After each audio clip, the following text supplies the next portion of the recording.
Bienvenue dans ce nouveau podcast. Aujourd'hui, on va parler de la communication canine comme outil de réhabilitation. Parce que, effectivement, faire quelque chose sur la communication canine dans un podcast, c'est un peu compliqué parce qu'on ne peut pas vous montrer les C'est pas choses. visuel, ouais. Voilà. Mais je pense que cet angle-là, qui me paraît vraiment un outil indispensable, il est important à connaître et pas forcément assez utilisé. Ouais, souvent les gens pensent que tu sais, quand tu dois réhabiliter un chien qui a des problèmes et tout ça, c'est juste une question de comportement. Tu vois, et souvent l'un des problèmes, c'est que les gens n'arrivent pas à bien lire les situations pour pouvoir bien se comporter. Est-ce Mhm. que je dois laisser? Est-ce que je dois punir? Quand le chien grogne, par exemple, Mhm. et souvent les humains, tu sais, ce qu'ils font, c'est que quand ils voient une situation, ils vont se figer, tu vois. Et alors que des fois, non, tu vois, genre, des fois, il faut intervenir, faut pas forcément attendre, par exemple, que ton chien, il ait fini de mordre le mollet de la vieille dame pour arrêter et lui donner une friandise. Donc, des fois, savoir lire ton chien, ça peut te permettre d'anticiper des situations qui peuvent être à risque ou pas, tu vois. Mais voir un Mhm. malaise, un mal-être, ce genre de choses. Ouais, exactement. Et aussi, ce que j'aimerais aborder ici, c'est le fait de se servir de la communication canine quand on travaille un chien agressif, réactif, peureux, à la fois pour connaître son état d'esprit, son état émotionnel à un moment précis, Ouais, justement avec ce que tu expliques, c'est-à-dire de savoir le décoder, ouais, mais aussi de lui apprendre ou de lui réapprendre, ou en tout cas d'exagérer des signaux qui vont le sortir lui de situation, parce que la plupart du temps, malheureusement, les chiens qui sont réactifs, agressifs, ont un peu perdu cette capacité-là pour plusieurs raisons. Soit parce qu'ils ont été punis par les gens. Donc ouais. l'humain a puni, par exemple, un chien qui grogne sur un autre chien. Oh, mais enfin, sois gentil. Donc il a compris que ça fonctionne pas. Mm. Ou alors qui ont été aussi harcelés par d'autres chiens ou qui ont été malmenés par d'autres chiens. Et ils se sont dit, bah en fait, moi j'ai déjà produit tous ces comportements-là, tous ces signaux-là, mais ça n'a pas marché. Et un chien, comme on le dit quasiment dans tous les podcasts, un chien il fait ce qui marche. Et s'il le fait plus, c'est que ça marchait pas à un moment donné. Donc, bah il cherche une autre alternative et bien souvent, bah, c'est la réactivité ou l'agressivité. Et souvent, il y a aussi le fait que, tu sais, physiquement, en fait, tous les chiens peuvent pas produire tous les signaux de façon normale. C'est-à-dire que par exemple, quand un chien qui a beaucoup de babines, mais quand il va grogner ou montrer les dents, ben, tu vas beaucoup moins le voir que sur un chien C'est sûr. qui a des babines serrées. Mhm. Souvent, les chiens qui ont des cheveux devant les yeux, tu vois, des poils devant les yeux et tout, Ouais. en fait, souvent, ils vont moins voir ce qui se passe devant et du coup, ils vont moins percevoir des situations. Et Ou des des fois, ça signaux peut, légers. ouais, c'est ça, et ça peut porter à confusion et des fois avoir des soucis. Il y a Oui, parce que aussi, la communication, elle est souvent aussi subtile, au début en tout cas. oui, c'est ça. Un fige, un regard de travers. Ah oui, mais si l'autre chien voit pas parce que ton chien il a des cheveux, enfin des poils devant les yeux, tu peux pas. Les chiens Mm. noirs aussi souvent, t'es Ouais. obligé de, Mais comme en tu fait, vois on moins un voit peu le moins. visage, tu Ouais. vois, t'es obligé de, ils sont souvent obligés d'exacerber un peu Ou d'en choisir ces d'autres, par traits-là. exemple, comme le fait de lever la patte ou de bâiller.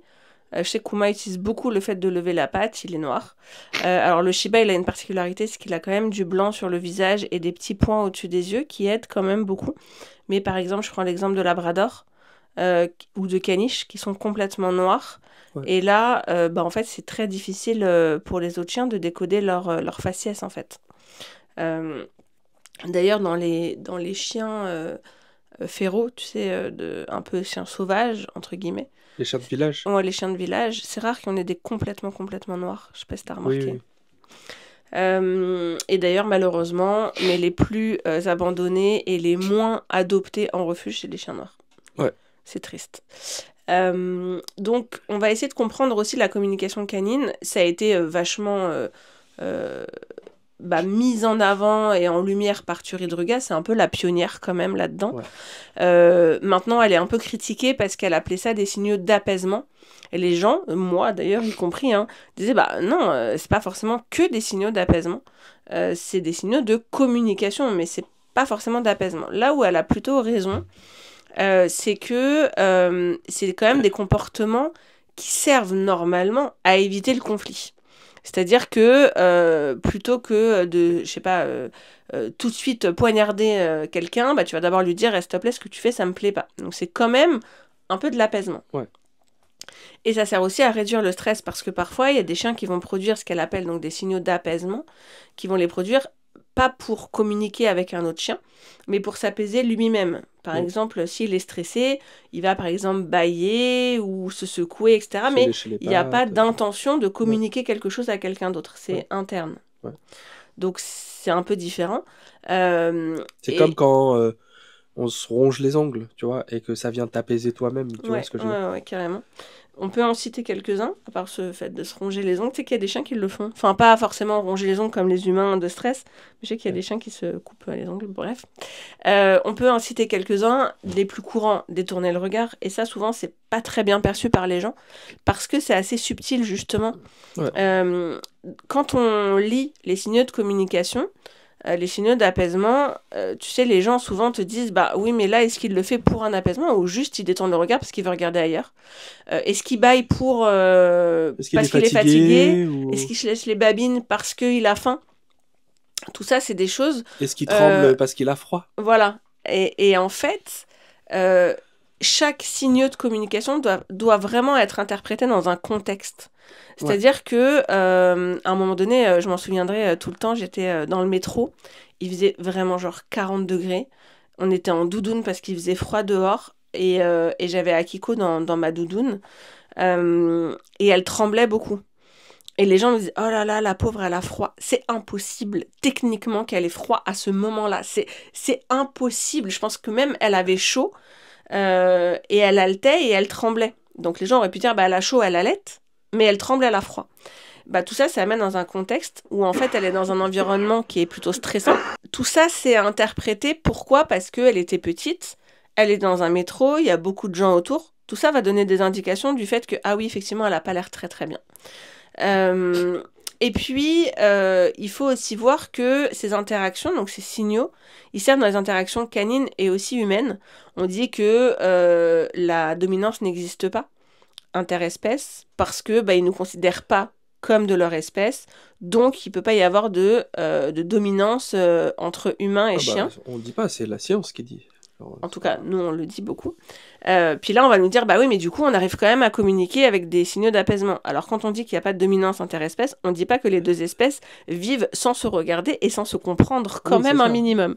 Il n'y a juste pas d'événements ritualisés qui laisseraient à penser qu'il y a une dominance. Et en plus, on fera un épisode spécial, je pense, dominance, mais le côté pyramidal n'existe pas. Ça fait 15 000, au minimum 15 000 ans que les chiens ont été domestiqués par les humains. Mhm. Et les chiens ont appris à communiquer, à décoder, nous, notre visage. Et ils savent comment nous, on réagit et tout ça. Et donc, ceux qui ont survécu le plus longtemps possible, enfin, le plus longtemps avec les humains, sont ceux qui sont le plus adaptés à nous. Et donc, ils savent très bien communiquer avec nous, tu vois ce que je veux dire? On donne des exemples assez frappants. Chez les chiens, quand on voit le blanc de l'œil, c'est mauvais signe. Qu'est-ce qu'on appelle les well eyes, donc les yeux de baleine, le regard un peu de côté où on voit le blanc. Là, tu te dis, c'est pas top. Ouais, nous, les humains, si on voit pas le blanc, c'est que t'es malade. Donc, tous les humains ont le blanc des yeux découvert. Et pour autant, les chiens n'en tiennent pas rigueur.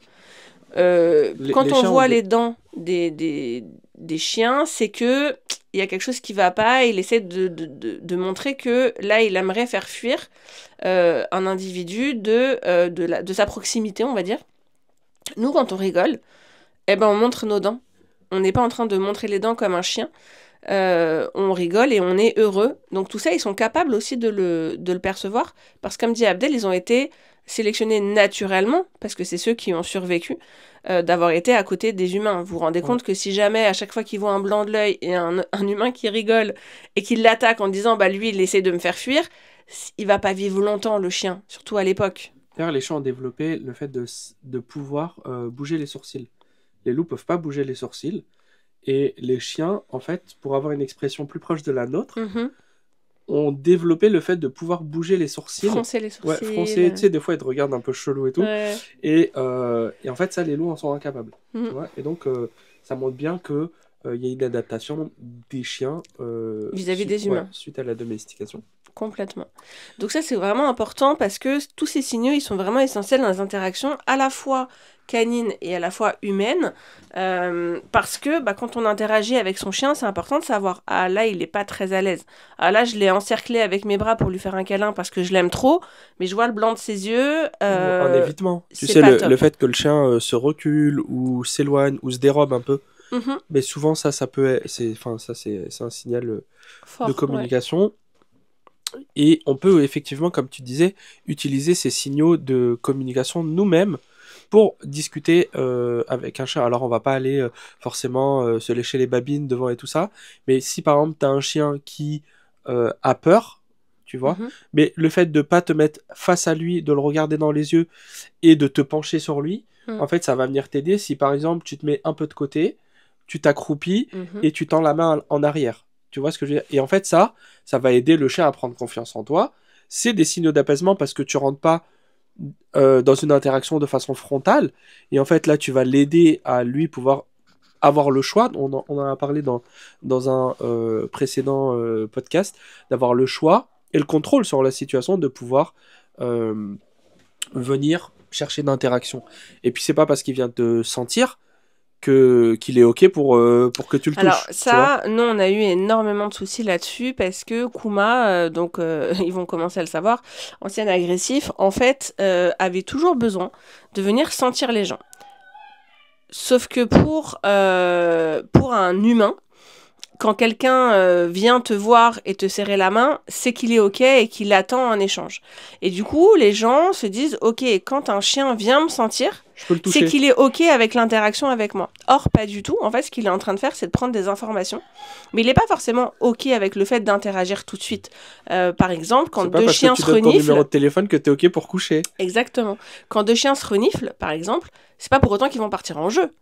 Parfois, ils se reniflent et puis, non, toi, je t'aime pas trop. Et puis, chacun va faire son chemin de l'autre côté.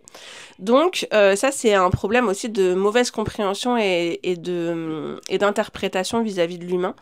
Mais ce que je pourrais donner comme conseil, si jamais vous devez, et d'ailleurs, je vous encourage à le faire, à utiliser les signaux d'apaisement, ce serait d'utiliser des signaux d'apaisement corporels, de posture et de mouvement, plus que des signaux d'apaisement et de communication faciale.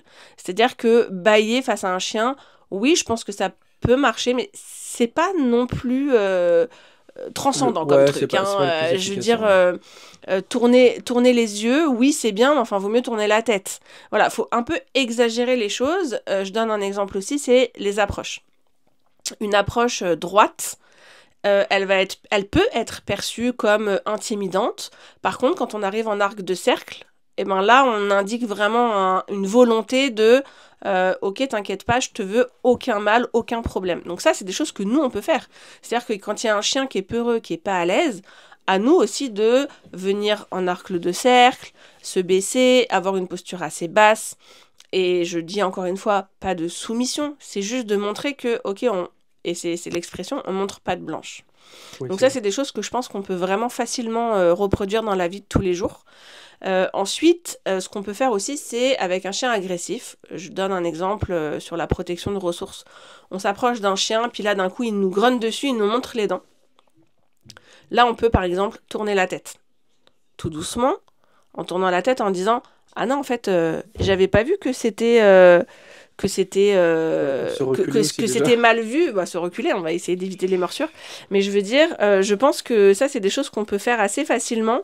Je suis désolée, mais en fait ça fait genre peut-être 5 jours qu'on a les enfants à la maison et on leur a dit on enregistre le podcast, il faut pas que vous veniez dans le bureau pendant qu'on enregistre le podcast.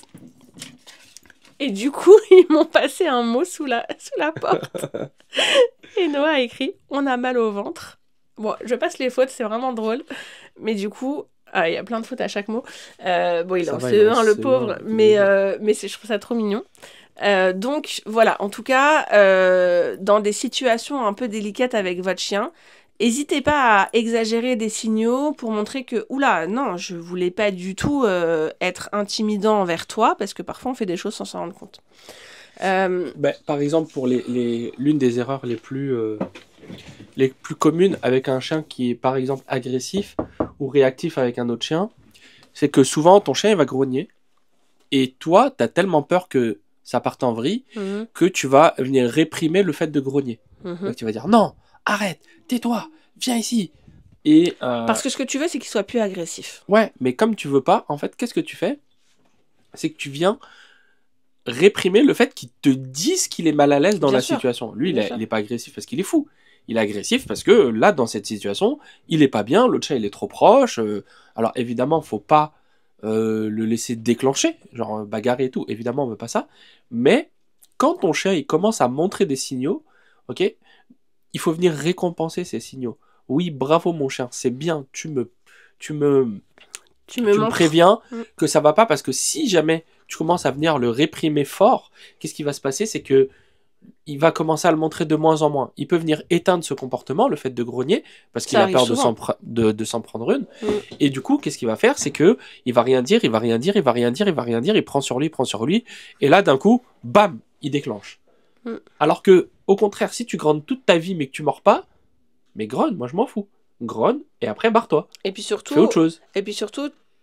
t'as l'indication que ça va pas. En Exactement. fait, le truc, c'est que quand on a un chien qui grogne sur une situation, c'est pour nous dire que là, en fait, la situation ne lui convient pas. Et c'est à nous de se dire, attends, j'avais eu le cas avec un commentaire il y a pas très longtemps sur les chiens et les enfants.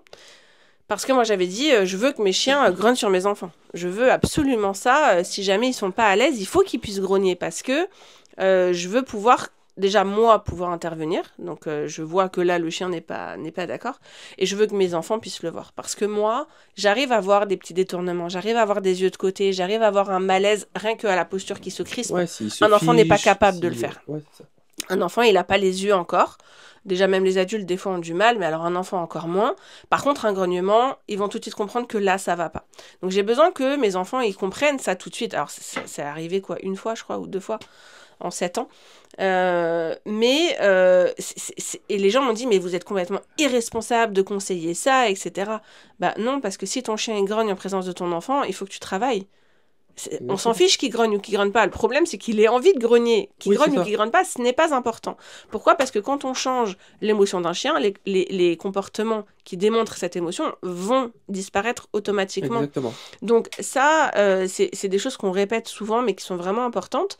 Et surtout, utilisez-les. Mais C'est-à-dire que quand vous arrivez avec une posture détendue, des mouvements lents, etc., forcément, vous allez avoir plus de chances d'obtenir quelque chose ou de moins stresser votre chien. et par exemple aussi, sans avoir un chien qui a un problème ou qui a des problèmes et tout ça, mais rien que le fait de savoir quand, tu sais, quand les chiens jouent, par exemple, mais savoir si c'est vraiment du jeu ou s'il y en a un qui se fait harceler Alors oui, par les deux. ça c'était la deuxième partie que je voulais aborder, Ah, c'est parce que là on a abordé chien-humain, ouais, c'est ça. on va dire la communication entre les deux. Maintenant, j'aimerais qu'on aborde la communication entre chiens. En fait, quand j'ai lu le livre de Thury Drugas, moi j'ai été un peu bouleversée, je trouvais ça magnifique. Elle expliquait en fait sa première chienne qui avait des... Enfin, elle avait récupéré une chienne vraiment ultra agressive, etc. Et elle lui avait appris à utiliser la communication canine, et au final, c'était sa chienne thérapeute un peu, qu'elle emmenait avec des chiens agressifs, et c'est comme ça qu'elle résolvait les problèmes. Je trouvais ça magique. Déjà, bon, c'est sûr, après c'était un peu romancé, etc. Mais c'était quand même... Mais c'était quand même magique. Et j'ai trouvé ça incroyable. Donc je me suis dit, ok, moi aussi je vais commencer à le faire, surtout pour Akiko qui était un peu agressif à l'époque. Et Réactive. réactive. Ouais, bon, quand même. Hein. Bon, Mais bon, arrête. bah, C'est vrai que enfin pendant bref. un moment, elle était relou. Si. Toi t'oublies vite, hein. C'était il y a 10 ans maintenant, mais quand même. Et en fait, qu'est-ce qu'on a fait et pour Akiko, et pour Kuma, et pour les chiens de notre entourage, et de notre travail, quoi, les chiens qu'on a en rééducation, c'est qu'en fait, on essaye de leur réapprendre à communiquer en leur disant « T'inquiète pas, ça va marcher ». Quand on travaille un problème de réactivité forcément, on gère les paramètres. Donc là, on sait que le chien qu'on va mettre en face, il est sympa et jamais il va se déclencher sur le chien qu'on a en réhabilitation. Et du coup, ça nous permet de montrer que ça va marcher. Je donne un exemple de protocole qu'on peut mettre en place. On va avoir un chien qui va avoir un chien au loin, qui va avoir des signes, par exemple, de réactivité. Et puis, à un moment donné, on va capturer un signe d'apaisement, un signe de communication au début très faible, hein, un peu nul, tu sais, le truc, personne n'a vu ton truc, quoi. C'est lécher la Oui, babine. super, parfait, génial. Et là, l'autre chien disparaît. Puis avec la répétition, le chien commence à comprendre que, hey, en fait, j'ai un pouvoir sur mon environnement. J'ai une possibilité d'interagir sur le chien en face qui me fait peur, que je veux faire fuir, autrement que en montrant les dents, autrement qu'en me lançant au bout de la laisse, autrement qu'en voulant l'attaquer. Et en fait, petit à petit, alors c'est long, évidemment, c'est pas du jour au lendemain que ça va marcher, mais honnêtement, franchement, on a eu des super bons résultats, et la preuve en est Kuma. On lui a énormément travaillé ça. Bah, à chaque fois qu'il grogne, on est venu récompenser le fait qu'il grogne, par exemple. Puis, alors au début, lever la patte, évidemment, beaucoup. on a sélectionné les chiens avec qui ils pouvaient le faire. C'est-à-dire que, évidemment, je ne l'ai pas mis, comme on avait dit la dernière fois, avec un chihuahua qui peut blesser. Mais quand c'était un chien qui était bien codé en face et que tous les paramètres étaient réunis, et ben, quand Kuma grognait, on lui a appris des exercices de tension sur la laisse, par exemple. On venait le récupérer et lui donner une alternative, un comportement alternatif incompatible avec le fait d'aller mordre l'autre chien, donc d'aller devant, de venir prendre son jouet ou ce genre de choses. Donc, il grognait. Nous, ça nous donnait un signal que il n'était pas bien. Ok, il n'y a pas de problème. C'est bien, tu grognes, je suis content. Viens, on va faire autre chose. Viens, on va devant, viens, on va chercher ton bâton. Tu sais, pendant longtemps, je l'appelais et je lui lançais son bâton parce qu'il était vraiment accro à son bâton. Donc, qu'est-ce qu'il a commencé à comprendre? C'est que grogner, j'allais pas le réprimer, et en plus, ça amenait quelque chose de sympa juste derrière. Donc, finalement, après, mais il grognait de moins en moins parce qu'il était de plus en plus à l'aise. Et puis, voilà, maintenant, ça va beaucoup mieux. Et aussi, par rapport au fait qu'il montrait des signaux assez faibles, en fait, il les avait comme un peu perdus. Je sais pas si tu te souviens. Du coup, il commençait à juste un peu montrer la patte, et puis direct, il se déclenchait. Et non, le but, c'est, vas-y, fais ça beaucoup, faut quand même que l'autre chien arrive à te voir. Exactement. Le but, c'est vraiment de augmenter cette période-là, cette période de communication que ton chien il a. Mm. Euh, Et ça, on le dit tout le temps, mais le chien fait ce qui marche. Donc, s'il voit que ça marche, quand je lève la patte, quand je bâille, quand je fais des choses, le chien en face disparaît, le chien en face s'éloigne, le chien en face fait des choses que je demande, pourquoi il ne le referait pas? C'est intrinsèque au c'est chien, ça. enfin, et d'ailleurs aux mammifères de façon générale. Donc, il faut vraiment pas hésiter enfin, on parle beaucoup de, tu sais, de désensibilisation graduelle, de contre-conditionnement, et c'est top, et c'est des outils qu'il faut utiliser, évidemment. Mais honnêtement, il faut pas du tout négliger le fait d'utiliser les signaux de communication. Et le micromanagement. Ouais, bah oui, mais ça va un peu avec. D'être sur son dos, genre vraiment de manager chaque petite action que il peut faire. Exactement. Après... Et puis souvent aussi, qu'est-ce qui se passe, c'est que toi, tu es stressé dans la situation. Ouais. Tu vois? Et tu sais, si tu viens ajouter du stress à du stress, tu peux pas demander à ton chien, il est déjà stressé, de se calmer. Alors, le but dans le fait d'utiliser la communication canine en réhabilitation, c'est aussi de développer la patience et l'observation. C'est tout bête, mais vraiment, c'est les qualités indispensables pour pouvoir se servir de ça. La patience, parce que, comme on l'a dit tout à l'heure, c'est pas du jour au lendemain. C'est pas en récompensant une fois le chien d'avoir grogné ou d'avoir levé la patte qu'il va reproduire ces comportements-là. Parce que la plupart du temps, ces comportements-là ont été éteints en longtemps. C'est-à-dire qu'à force de répétition, du fait que ça ne marche pas, ce comportement-là s'est éteint, donc il faut le temps que ça revienne. Et l'observation, parce que c'est à nous aussi, entre deux chiens, de décoder, ah là, ça va pas. Ah là, il y a un petit souci. Ok, le mien, il est pas du tout à l'aise, ou alors même, le tien est super à l'aise, mais celui d'en face, il est pas très à l'aise. À toi de rappeler ton chien aussi, pour que le chien d'en face ne déclenche pas sur une agressivité plus énorme, plus forte, en fait. Oui, et puis au début, tu peux pas connaître tous les signaux d'apaisement d'un coup et tout ça, mais si tu arrives à en détecter que un, par exemple, je sais pas, ah tiens là il a levé la patte, ah là il a levé la patte, ah tiens là il s'est léché les babines, Surtout qu'en plus, tous ah les chiens ne tiens font pas tous les comportements. là il s'est détourné, tu vois, ouais comme je te disais, ouais Il effectivement. faut aussi connaître les comportements, le De ton répertoire chien. comportemental de ton chien. Ouais, t'as pas besoin d'être expert de tous les chiens, Exactement. mais si t'es expert de ton chien par rapport à lui, comment réagit, ben là, c'est beaucoup plus facile, ouais. Exactement. Puis ça te permet aussi de ne pas intensifier la peur ou l'agressivité, c'est tout bête, mais oui, on essaye de la guérir, de l'enlever complètement.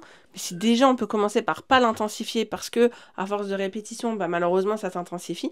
On l'a vu hein, dans le podcast sur la réactivité, agressivité et sur le podcast de la peur, bah, malheureusement tout ça, ça s'intensifie, ça se généralise. Si on peut déjà commencer à stopper cette généralisation et cette intensification, c'est déjà vraiment bien. Ce que vous devez faire vraiment, c'est essayer de faire un petit jeu. À chaque fois que votre chien il interagit avec d'autres chiens, vous allez commencer à essayer de vraiment regarder. C'est-à-dire que plutôt que de les laisser interagir, même si votre chien n'est pas agressif, même si votre chien n'est pas réactif, même si votre chien n'est pas peureux, prenez l'habitude d'arriver à essayer de lire les chiens. C'est-à-dire, comme dit Abdel au départ, je sais pas, si jamais vous avez du mal à les reconnaître, peut-être se focaliser sur des plus évidents. C'est-à-dire le fait de bâiller, de montrer les dents, de tourner la tête. Tout ça, c'est des choses qu'on peut plus Ouais. facilement Et voir. si vous êtes deux aussi, ce que tu peux faire, c'est il y en a un, il gère le chien, c'est comme on Mhm. faisait au tout début, Ouais, et l'autre, il filme la scène. Et après, tu peux re-regarder la scène en te disant, bah tiens, ça j'avais ouais, vu, ouais. ça Ça, j'avais j'ai pas vu. manqué. Ah, ok, il Ouais. s'est autant handicapé. À ce moment-là, du coup, Mhm. ah, il s'est mis sur le dos, ou ah, il a fait ceci, ou ah, il a fait cela. Oui, Et parce ça, que je l'avais pas vu. quand on est dans la situation, des fois, bah, c'est normal, hein, on est humain, il y a des choses qu'on manque, Donc, forcément. quand t'es seul, tu peux pas le faire parce que tu peux pas et gérer et filmer. Mais souvent, quand t'as confiance en l'autre et Mm, qu'il est capable de gérer, mm. et ben toi, tu peux filmer la scène et après, bah, la revoir avec la personne pour te dire, tiens, ah Mais ouais, là, il complètement. avait baillé, là, il a quand même léché 8 fois sa truffe. Tu vois, genre, 8 fois, je l'avais pas Ouais, vu. ouais, c'est clair. Et puis, c'est une corrélation, une chose qui découle de tout ça et qui est magique, je trouve. C'est aussi que le chien, il va se sentir compris. Le chien il va se sentir écouté et compris par vous. Donc déjà, la connexion La la confiance. relation et la confiance, elle va être décuplée. Parce qu'il va se dire, ok, dans cette situation-là, je sais que lui, il va savoir me lire. Même si le chien d'en face ne va pas le savoir, lui, il va le savoir. Évidemment, c'est des animaux, ils vont pas le conscientiser comme ça, il va pas s'allonger devant un psy en disant, oui, je sais que mon papa me comprend au jour le jour. Mais ça Je, n'empêche qu'il va je vous ressens laisser. des émotions et mon papa les comprend. Voilà. Mais au quotidien, quand il va y avoir une interaction avec un autre chien, il sera forcément plus serein. Parce que bah, il sait que vous, derrière, vous allez pouvoir capter les choses. Par exemple, nous, ça nous est déjà arrivé plusieurs fois. Les gens n'ont pas vu que notre chien, par exemple, a démontré des signes d'inconfort. Et donc, ne rappellent pas leur chien. Mais c'est moi qui vais leur dire, par exemple, ah là, le mien, il est pas très à l'aise. Ah bah, je suis désolée, j'avais pas vu. Pour moi, tout allait bien. Il n'y a pas de souci, je comprends et tout. Donc, il rappelle son chien, puis du coup, ça marche. Donc, c'est pas anodin, finalement, de savoir décoder son chien et le chien des autres. Commençons déjà par le nôtre. Et puis, bah voilà, après, c'est aussi une approche qui va être progressive. C'est-à-dire que petit à petit, on va commencer à exacerber des petits comportements, puis petit à petit, en fait, lui-même, il va devenir bon. C'est comme en langue étrangère. Tu vois, là, moi, je fais Duolingo, là, en ce moment, et ça commence facile, en fait. Ouais, Et petit à petit, ça se corse ouais, un bah peu oui, oui, plus, c'est quoi. ça. Donc c'est exactement pareil pour votre chien. En fait, parfois, ils ont aussi bah, un peu perdu ce langage qui est vraiment inné, mais ça va revenir, et ça revient à tout âge. Ou pas forcément perdu, mais peut-être que des fois ils ont pris des mauvaises habitudes.